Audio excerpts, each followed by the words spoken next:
Okay, so we're still trying to just work our way through the different Rishonim on understanding Nechemia. Before I say anything, there was, I think Shimi and Eddie came up to me. Was it the two of you that came up to me at the end of the last year and asked something, and I said I'd get back to you, and I was dashing off. So do you mind just reminding me what the question was? Yeah, it was in process of the thought. Yeah. So one of the questions was most asked on Rashi is that our Gemara and the side that Nechemia would allow, or Nechemia would allow to move it the LeTsorech. So when the Rav explained the Rajba, okay, fine. Your Rabbeinu Tam totally argues with that because that was right. Okay, fine, thank you. Okay, and then you also asked me just show where the Rashba says things. I don't know if you found it since or not. Yeah, no. Okay, so let me just try and go through this again to the best of my ability. So, I'm not going to repeat again, but we saw a machlokas, really a three-way machlokas between Rashi, Rabbeinu Tam, and the Yesh Mefarshim in the Rashba, aka the Ramban, as to what exactly Reb Nechemia's view is, how tightly Reb Nechemia, the Chachamim hold that Tzorech Gufa is mutter. Tzorech Gufa means any possible use you can put a keli to, even though it's a klishim nachta le'issa, that its primary use is to be a hammer to knock nails in. Nonetheless, find another use for it, that's allowed. And Reb Nechemia limits that to some level of more specific use. Rashi holds it's very narrow, only where it's literally its primary use, and therefore by definition, any klishim melachot le'issa, its primary use is issa, and there'll be no other use for. And the other Rishonim, Rabbeinu Tam and the Ramban have a slightly broader definition. That's what we saw so far. Then I mentioned, and this I just want to briefly look at inside, a machlokas Rishonim in how to understand how Rashi's view in Reb Nechemia would be applied to LeTsorech Mekomai. So Rashi has a certain interpretation of Reb Nechemia, a very narrow interpretation. How would Rashi understand the application of this narrow view of Reb Nechemia with respect to Tzorech Mekomai? Now Rashi mentions it briefly in the Divrei Masel, where Rashi defines what Tzorech, what Reb Nechemia's view is, and in Rashi Divrei Masel Omelo Rava Elah Omar v'Chala. He says, "Rava the Moki Alibas Reb Nechemia the Tzorech Gufa the Tzorech Mekomai Mutter Akacha Chayr the Tzorech Gufa Kekun Shazal Tashmish Miyuchad Loi." This is the Tashmish Miyuchad. That's where Rashi explains it. And then he brings Tarvad, this ladle, Vafilu Talis, Ein Nitalin no Tzorech Tashmisham. And then he says, "Tzorech Mekomai Nami Rava Tzorech Gufa v'Tashmish Dami." So Tzorech Mekomai. I'm sorry, I'm just muting everyone because I'm getting a bit of interference. Tzorech Mekomai is equivalent to Tzorech Gufa v'Tashmishai for Kli Shemalachto Leheta. So Kli Shemalachto Leheta, like a tarvad, a ladle, or a talis, you're only allowed to move it according to Reb Nechemia LeTsorech Gufa for its primary purpose, Tashmisham Yochad La. And you can also move it LeTsorech Mekomai because that's equivalent to Tzorech Gufa. Fine, that's not too complicated. Why is that? So the Rashba in the end of the first paragraph, which I printed on page 1, at the top of the first paragraph, when he quotes Rashi, he adds a line of svara, and he the same way as a tashmish yuchad is allowed. Similarly, kashem shim yachtam nishtamish b'hem kach miyachtam im yachtam nistarik achat tashmisham. So too yom yachad nistarik achat tashmisham. So in the same way as a kli shemlachta leheta is miyuchad for tashmish mutares, a talis to wear or a tarvad to ladle with. Similarly, it's miyuchad for moving it because it's miyuchad for to move it away after you finish using it. So that's how the Rashba explains Rashi. Then in the final paragraph printed on page 1, the Rashba asks, how would we understand the Tzorech Mekomai for Kli Shemalachto La Issa? And he answers that LeTsorech Mekomai, his own view is, in Shittas Rashi, that LeTsorech Mekomai is allowed because that's like a Tashmish HaMiyuchad Loi. So it comes out somewhat paradoxically that a Kli Shemalachta L'Issa, a hammer, is only allowed LeTsorech Tashmish HaMiyuchad Loi, hammering nails, and that's not allowed according to Rabbi, and according to Rabbi Nechemia, not for anything else. Only tashmish miyuchad lo. But the tzorech mekomo is like tashmish ha miyuchad lo. How can that be? He says, surely tzorech gufa is more. So he answers, it's not that tzorech mekomo is more allowed than tzorech gufa. Rabbi Nechemia agrees that a keli is allowed to tzorech gufa. He just understands that tzorech gufa is only the tashmish ha miyuchad lo. But tzorech mekomo therefore should be mutter because that's akin to tashmish ha miyuchad lo. And he explains the svara that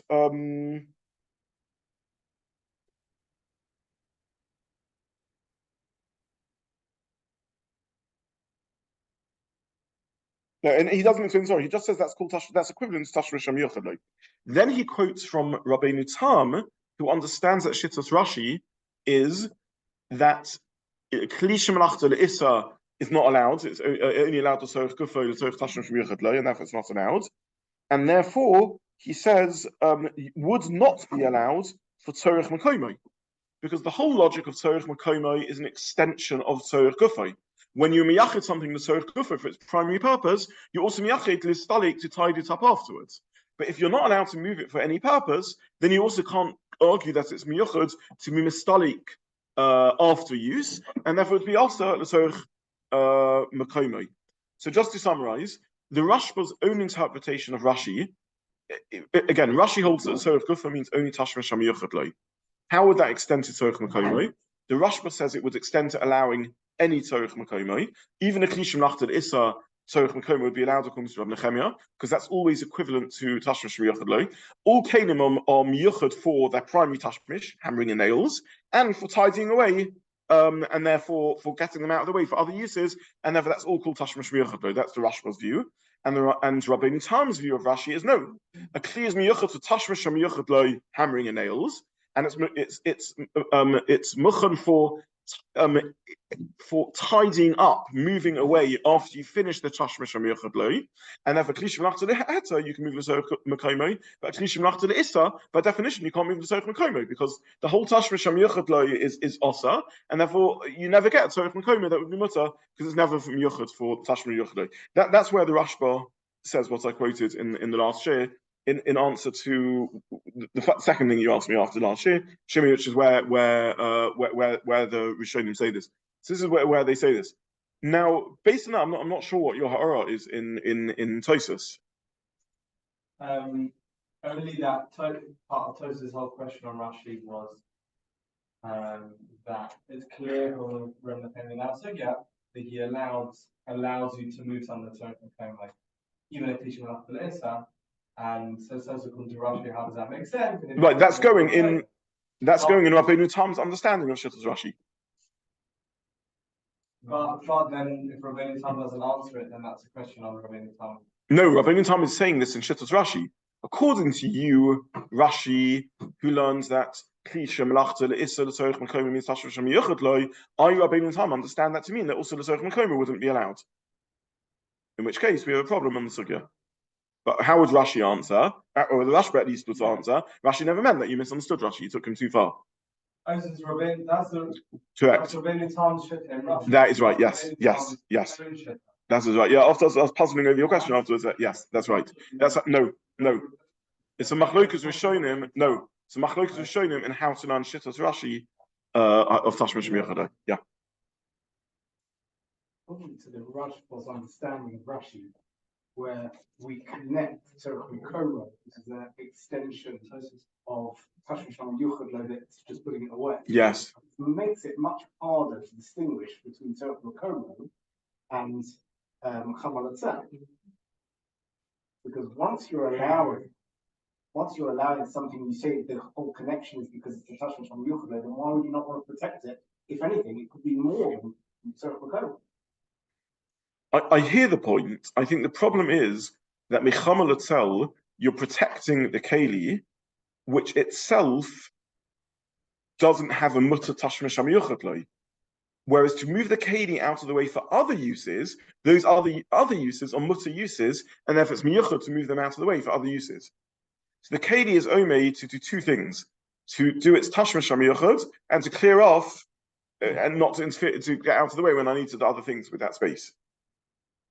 But the Mechamel itself is only for the sake of the Keli, and this is the whole point, that the Keli on Shabbos is not Mucham for any Ishtamshus.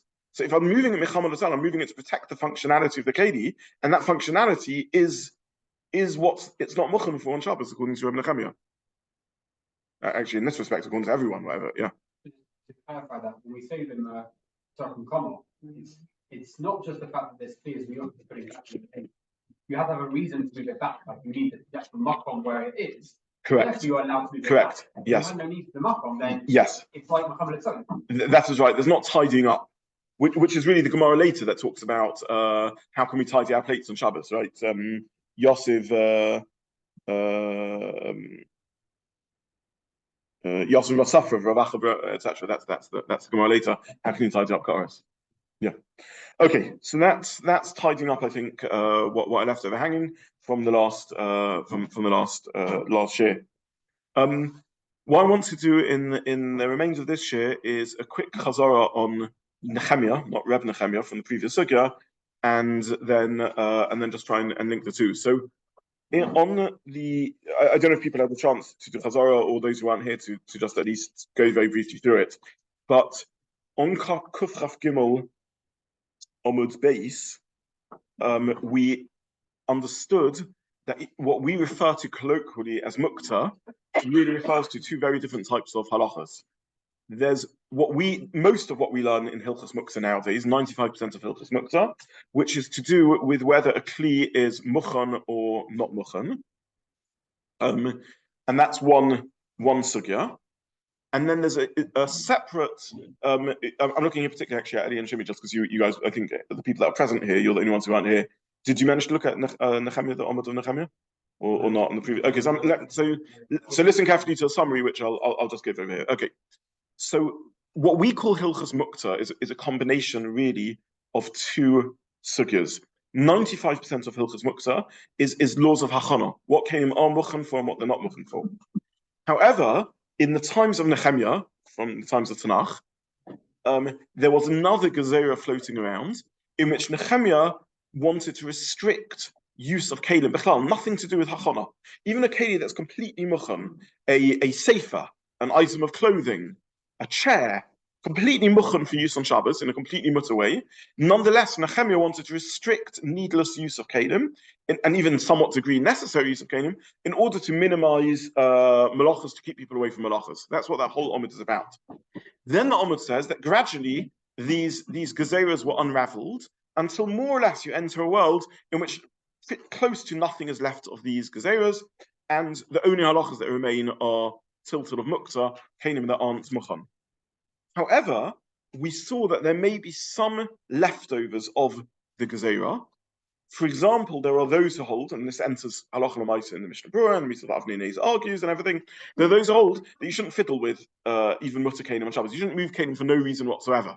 So even a klish melachot leheter, which we think of as not being muktzah at all, it's possible there's some leftover trace of gezerahs Nechemia that you shouldn't move it needlessly.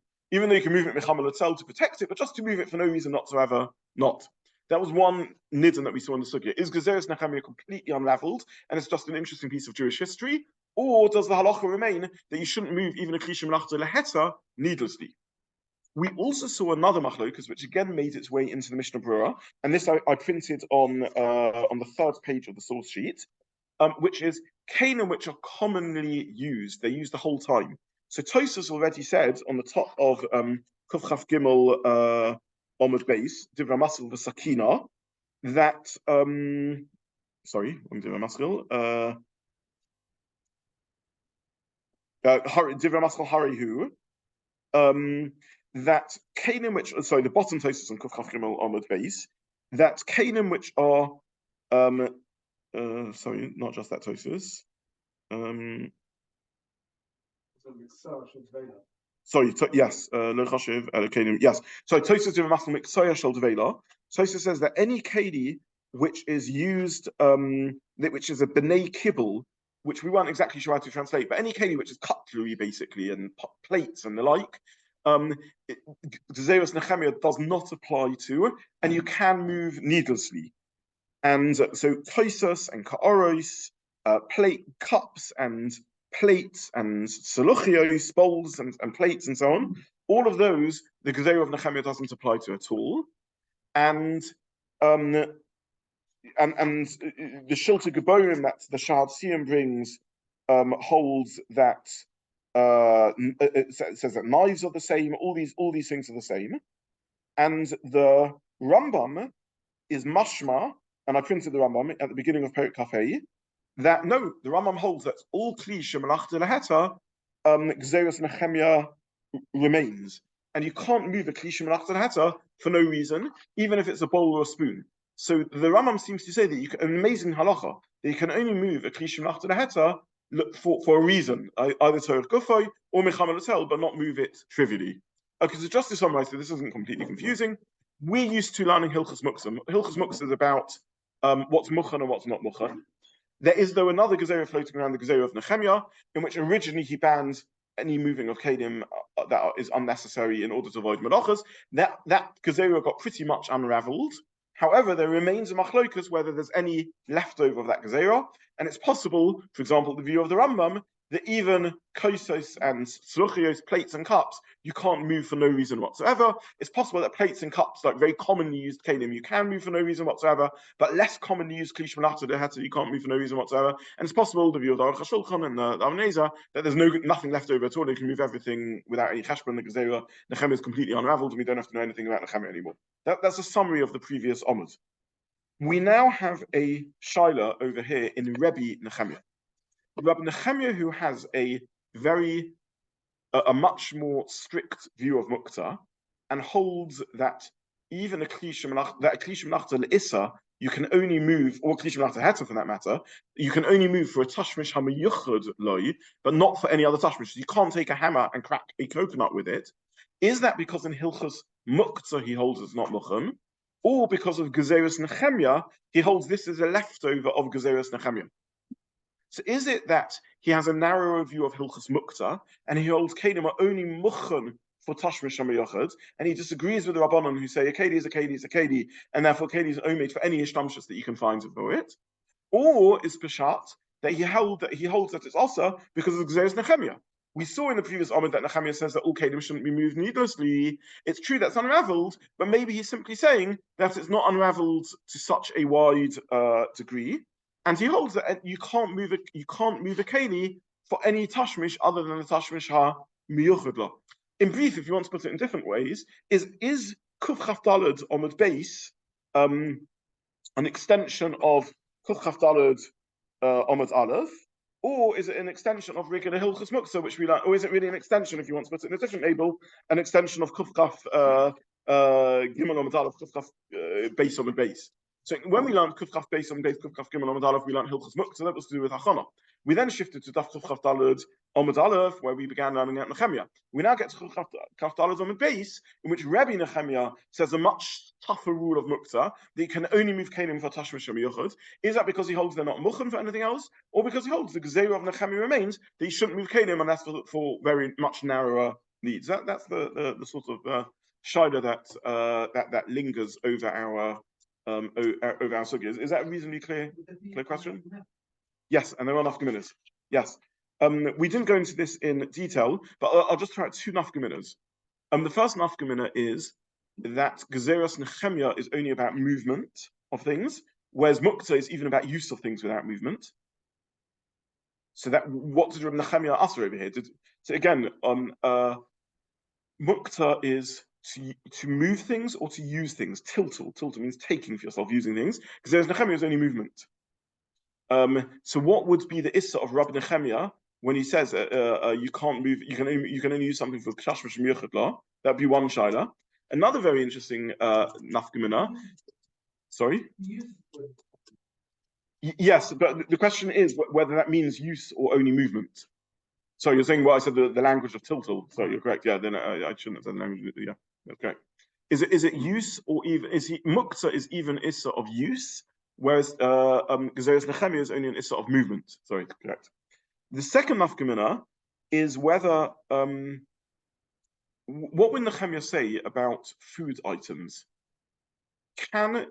Is there the same shaila around food that, for example, that you can only move food for tashmish hamayuchad la? For example, I don't want to go into the whole of Shas now. For example, if you run out of fuel on Yom Tov, are you allowed to stoke your fire with food? Can you put a loaf of bread in the fire to burn to heat the house on Yom Tov? Now, the Halacha is certainly mutter, because the food's not Muktza. According to Rabbi Nechemia, are you only allowed to move the food LeTsorech tashma shamiyachid or not? Now, if Nechemia is a svara in Muktza, that's what would come out with the logic. Things are only muchan for the tashma shamiyachid, and therefore Kedi is only muchan for the tashma shamiyachid. You can only use on Shabbos a cup for drinking from it. You can't use it as a paperweight or a doorstopper. A hammer you can't use to crack coconuts with. So bread can only be used for eating, not for heating. That's a svara in Muktza. However, if Rebbe Nechemia is a svara in Nechemia, which is Gezeras Kalim, then that doesn't apply to food. Gezeras Nechemia is only in Kalim, not in food. So there would be some enough minutes in this. I should say, by the way, this is not my own idea. So I did not think of this chakiyu myself. I saw it in the sort of Achronim Raids forum and so on. It hasn't occurred to me, but it's a good shayla. Yeah. Would Nechemia also apply to things that are kalim like stones?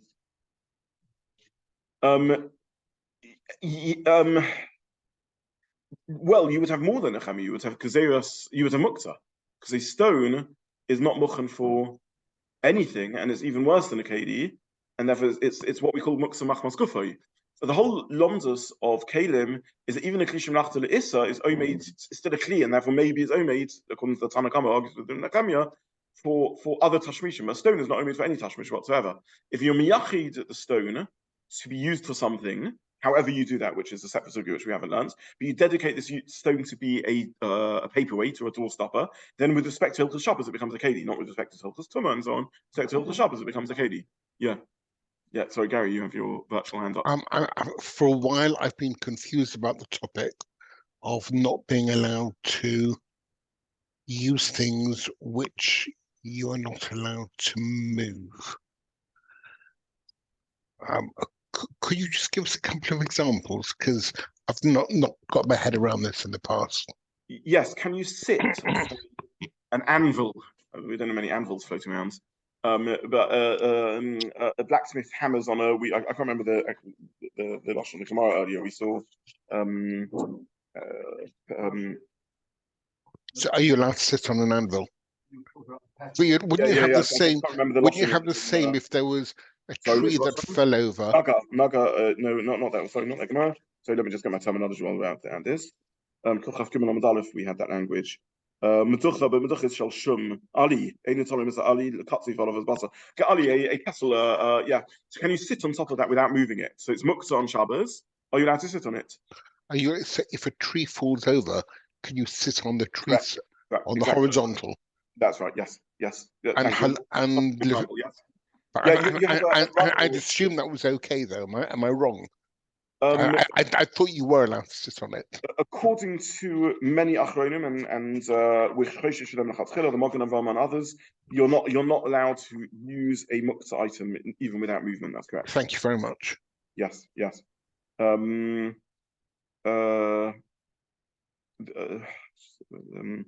Simon Tovkuf Aleph, the Magen Avraham. I'll print and put it on the WhatsApp group.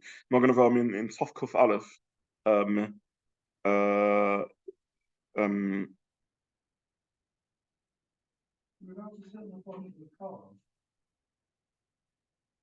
Something which is mechuba, you're allowed to. So you can lean against a tree if you don't, as long as you don't cause it movement. But something which is not mechuba, you're not allowed to be mishtamish even without movement.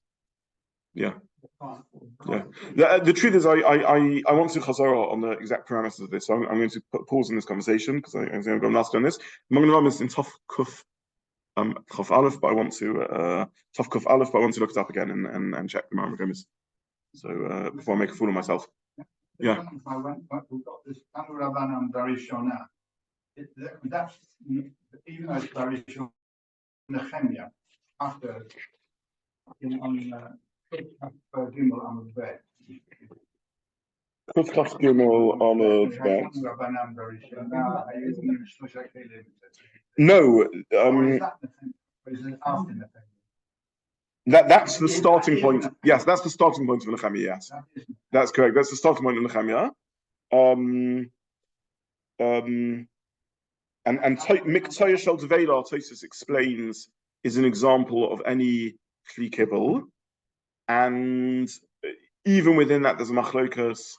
Does that mean a complete get out of jail free card that you can do anything, or you can move it for any purpose but not for no purpose? Only Muhammad tell, and then gradually chazvitu, they unravel Nechemia. Yeah, correct. That's our source of Nechemia. I think Rashi is read in time. I mean, Nechemia comes elsewhere in Shas, but that's for our purposes where Nechemia is found. Yes. Yeah. Yeah. We've got a Bayi and one. Yes. And Kufkaf Diamond, we've got Rabba and Rabba. Yes. And you can see, I was looking at the comparison between Rabba and two Sufias. Yes. How they line up. Not quite the same, but very similar. So to say, it's just kind of interesting to say they're completely different worlds, when actually the halachas that come out of them, Rabba's obviously consistent in his halacha, one coming from Nechemia and one coming from the world of Muktza.